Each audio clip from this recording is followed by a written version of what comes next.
right. How about that? Good morning, all. Good morning. Morning. Do we have this? I guess this is where we are. Welcome to the Audit and Compliance Committee meeting. I'd like to call this meeting to order. May I have a roll call, please? Yes. Trustee Adams. Present. Trustee Johnston. Here. Trustee Karbowiak. Here. Trustee Smith. Here. We have a quorum. Thank you very much. First item on the agenda is just very brief remarks. Again, I think compliance and audit is part of the governance of the university and of this board of trust. So thank you all for being here. It's important that we have a quorum and we have full participation. So thank you very much. First item on the agenda is the approval of the minutes from the September 18th meeting. Has everyone had a chance to review? And any comments, questions? So moved. Approved. Second. Any discussion? All in favor? Aye. Opposed? Abstentions? The minutes have been approved. Next item on the agenda is a follow-up item from a prior meeting regarding the unmanned aircraft systems policy and process. If I may, I think that would be Ms. Burkhart. Thank you.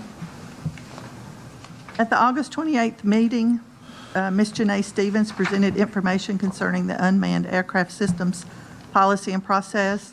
Janae was asked to review the policy to determine if it should be more restrictive and if the time frame for processing the use application could be reduced.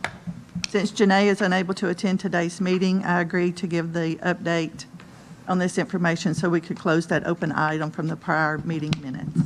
The application review process was reduced from 14 to 5 calendar days prior to the proposed date of operation, and the use of unmanned aircraft systems on university property is restricted to university-sponsored events or activities directly related to teaching, research, or operational purposes.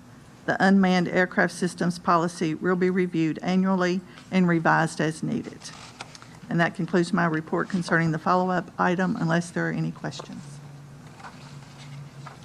Any other questions or comments? Thank you very much. The follow-up item is complete. Next item on the agenda, rule promulgation and related policy revision regarding policy 120, public records, inspecting and copying. General Counsel, please. Thank you. A statutory revision has now required us to have a promulgated rule on public records. The information in the packet identifies certain elements that the rule must contain. And so that is one document that is before you for your consideration and vote this morning. We also have a corresponding policy, Policy 120, that we are proposing to revise. Just to point out two revisions based on Public Chapter 980, which was passed last session. We are adding to a list of confidential records, and we are suggesting that fees charged for copying that the point at which they are waived be increased from $5 until $20, up until $20. Sorry, are there any questions that I can answer or any information that I can provide? And just as I understand it, this needs to be accomplished before January 1 of 2019, correct? Right. That's correct. Are there any questions? Since this is an action item, I will need a motion. Yes, and we will need to take a roll call vote. Okay. Do I have a motion? So moved. Second? Second. Any discussion? Ms. Secretary, if you could do the roll call, please. Trustee Adams? Yes. Trustee Johnston? Yes. Trustee Karbowiak? Yes. Trustee Smith? Yes. We have a quorum, 4-0. Thank you very much. Next item is an informational piece, the results of the external review, Tennessee Small Business Development Center. Ms. Burkhart?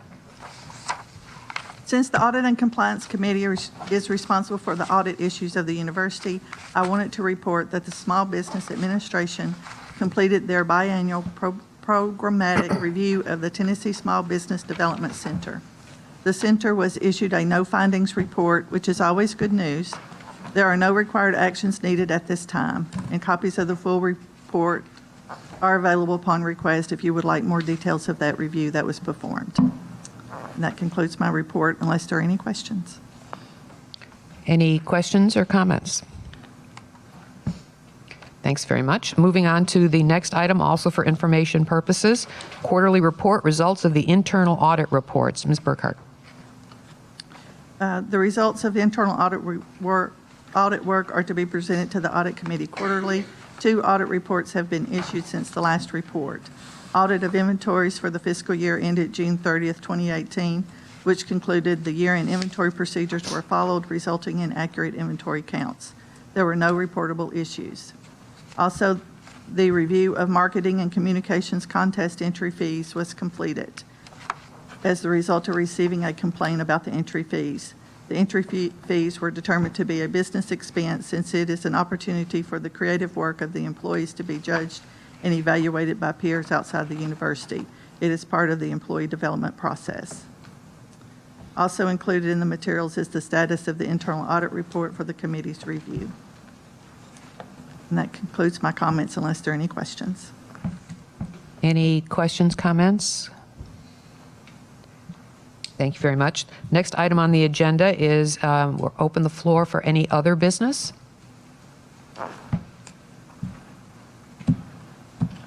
There being none, it is at this point I'd like to adjourn the public session and move to the non-public executive session.